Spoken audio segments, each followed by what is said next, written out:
Hoy os propongo revisar una pequeña aventura sobre un pueblo siempre en lucha por su independencia y siempre desestabilizando a sus vecinos. Una aventura que nos llevará a vivir operaciones encubiertas realizadas desde bases secretas, a las batallas más grandes del continente libradas con todo tipo de armamento e incluso el peligro de una guerra nuclear. Todo esto se vivió en el sur de África entre las décadas de 1970 y 1980. Una aventura narrada en afrikáner, en inglés, en portugués y, aunque pueda sorprender, también en español. Sin duda, Sudáfrica constituye una excepción en el llamado continente negro, e incluso en todo el mundo. Resulta muy difícil encontrar un país con tantas etnias, tantos idiomas, tantas religiones y una historia tan convulsa. Tal vez la India pueda tener una diversidad parecida, pero una historia muy diferente porque, para empezar, Sudáfrica es ya casi el único país africano donde vive la tribu blanca, como la llamó Alfonso Rojo. En los demás países africanos, la otrora numerosa población europea prácticamente desapareció o va camino de hacerlo. En Argelia, los descendientes de franceses tuvieron que abandonarlo todo y salir a toda prisa poco antes de declararse la independencia en 1964. De Angola huyó la mayoría de los portugueses, más de 300.000, unos pocos días antes de la independencia. En Rodesia pasó algo parecido, aunque no con tanta rapidez, pero cuando se transformó en Zimbabue ha seguido pasando hasta no quedar casi nadie de aquellos 250.000 descendientes de europeos que convirtieron a ese país en un ejemplo, como dijo Ali Amarrui.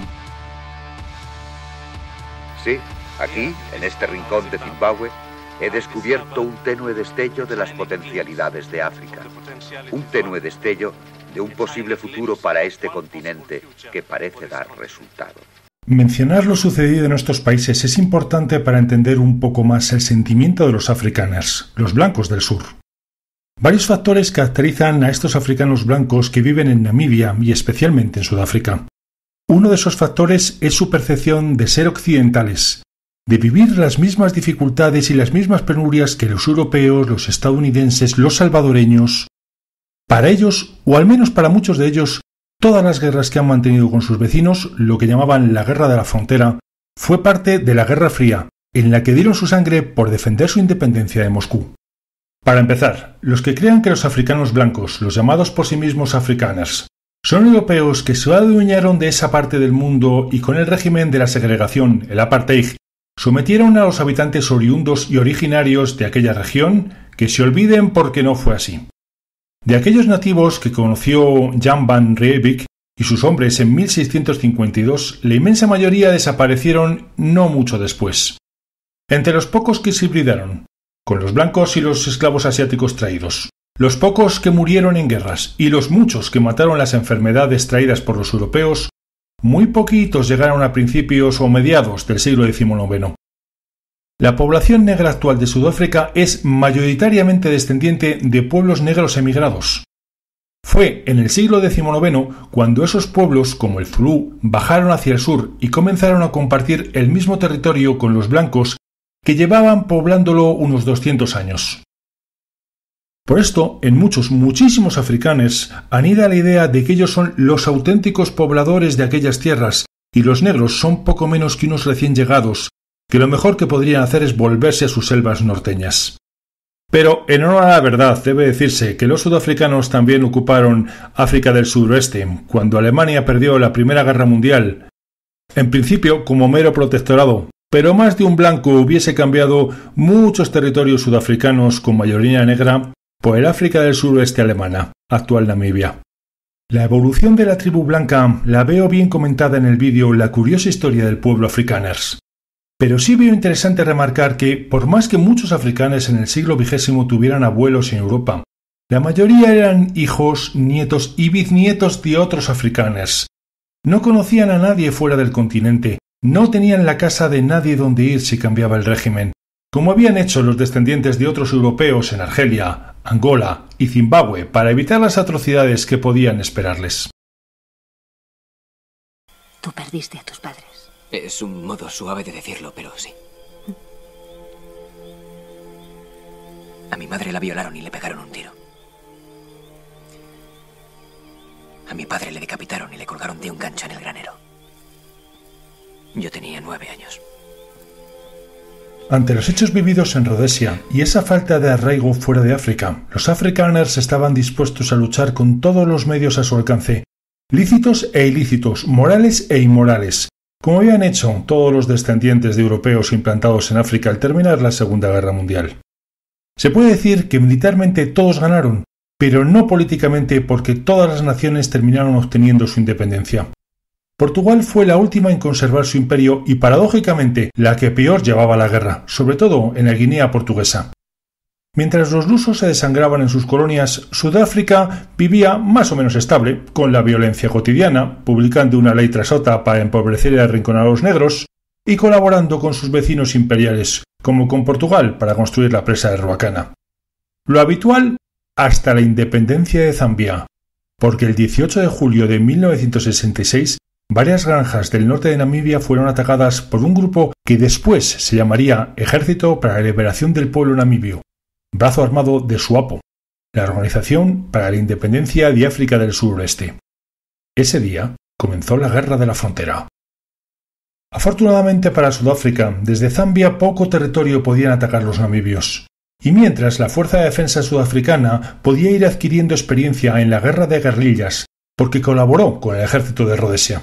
Sin embargo, la cuestión podía cambiar mucho si Angola se independizaba y entraba en Luanda un gobierno promarxista, lo que daba la impresión de que iba a suceder en 1975. Para tratar de evitarlo, Pretoria organizó la Operación Savannah. Una columna de vehículos ligeros cruzó la frontera sur con la intención de llegar hasta Luanda y colocar allí al gobierno que decidiese Pretoria. Según los propios sudafricanos, todo fue relativamente bien hasta llegar a la localidad de Ebo.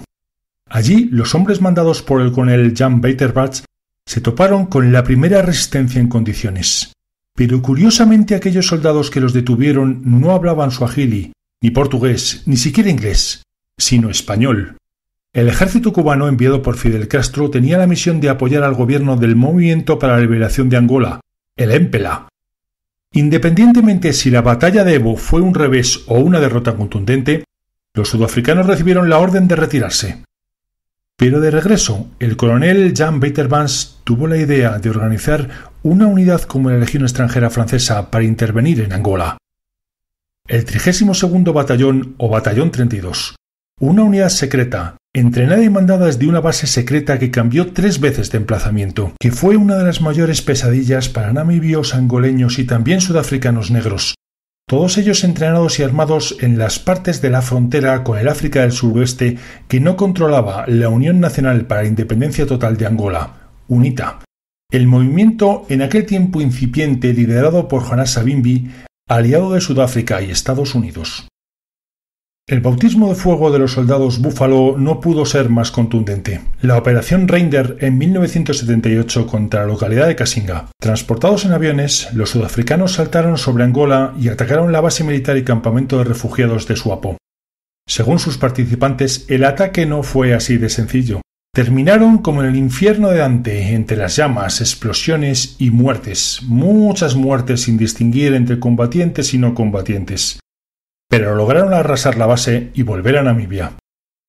Al año siguiente, los helicópteros sudafricanos realizaron las operaciones Rec Stop en Angola y Safran en Zambia. En 1980 nuevamente entraron en Angola con la operación Skeptic contra las bases situadas en Chifufa y Mulola. En 1981 las operaciones Protea y Daisy. Después la operación Ascari. Y así siguieron con una operación tras otra durante un total de 18 años. Mientras, en Mozambique, no hacían más que armar y entrenar al Renamo, que tampoco se quedó precisamente manco cometiendo acciones contra buena parte de la población del país y buena parte de las infraestructuras dejadas por los portugueses para desestabilizar todo lo posible al gobierno de Frelimo. Pero en Angola, los dirigentes del MPLA y los soviéticos parecían hartos de no terminar nunca con la UNITA, por lo que planificaron la gran operación Saludando Octubre, la mayor realizada en África desde las acciones de Rommel con su Afrika Korps. Al principio los angoleños y soviéticos fueron como una pisonadora contra la UNITA, pero al pasar la localidad de Cuito Cuanavale, los sudafricanos vieron peligrar la supervivencia de su aliado y decidieron intervenir con todos los medios a su alcance. Lanzaron la Operación Hopper. Entonces la situación se dio la vuelta y era el ejército angoleño el que corría peligro de ser destruido. En ese momento fue la intervención cubana la que aflojó el cerco, sobre todo gracias a sus pilotos que se adueñaron de los cielos y estaban a punto de seguir hasta terminar con la UNITA y la presencia militar sudafricana, no solo en Cuito-Cuanavale, sino en la totalidad de Angola.